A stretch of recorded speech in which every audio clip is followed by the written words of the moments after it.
बहुत प्राचीन समय की बात है। भारतवर्ष की पवित्र भूमि पर धर्मपुर नाम का एक छोटा सा गांव बसा हुआ था। ये गांव अपनी सादगी, मंदिरों और धर्मपरायण लोगों के लिए जाना जाता था। उसी गांव में हरिदत्त नाम का एक साधारण किसान रहता था। हरिदत्त गरीब था, पर उसका विश्वास बहुत बड़ा था। वो प्रतिदिन सूर्योदय से पहले उठता, स्नान करता, तुलसी के पौधे को जल देता और भगवान राम का नाम लेकर अपने खेत में काम करने चला जाता। उसका जीवन कठिन था, लेकिन उसने कभी भगवान से शिकायत नहीं की। परीक्षा का समय एक वर्ष भयानक सूखा पड़ा।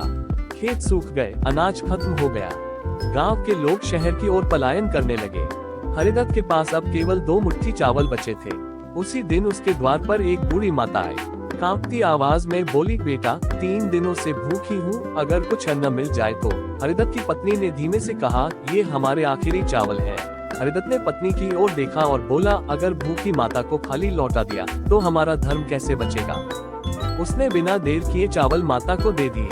धर्म का फल, उस रात दोनों पति पत्नी भूखे सो गए, लेकिन हरिदत्त के चेहरे पर शांति थी। आधी रात को तेज प्रकाश हुआ। भगवान राम स्वयं प्रकट हुए। भगवान राम बोले, हरिदत्त, तुमने संकट में भी धर्म नहीं छोड़ा।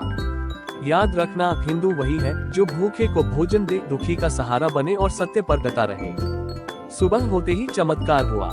बादल घिर आए, मूसलाधार वर्षा हुई, खेत लहलहा उठे, गांव में फिर से खुशहाली लौट आए। हरिदत्त केवल धनवान ही नहीं बना, बल्कि सम्मान और आदर्श का प्रतीक बन गया। कहानी की सीख, स्मॉल डायमंड हिंदू धर्म का सार है। धर्म, करुणा और सत्य। स्मॉल डायमंड पूजा तभी पूर्ण है जब मानव सेवा हो। स्मॉल डायमंड ईश्वर संकट में हमारे कर्मों को परखता है। स्मॉल डायमंड सच्चा हिंदू कभी अधर्म का साथ नहीं देता। यूट्यूब के लिए संभावित टाइटल, सच्चा हिंदू कौन? धर्म और करुणा की प्रेरणादायक कहानी। भगवान ने स्वयं दर्शन दिए। सच्चे धर्म की कहानी। धर्म की राह पर चलने वाला किसान। भावुक हिंदू कथा। हिंदू धर्म की सच्ची पहचान। प्रेरणादायक कहानी।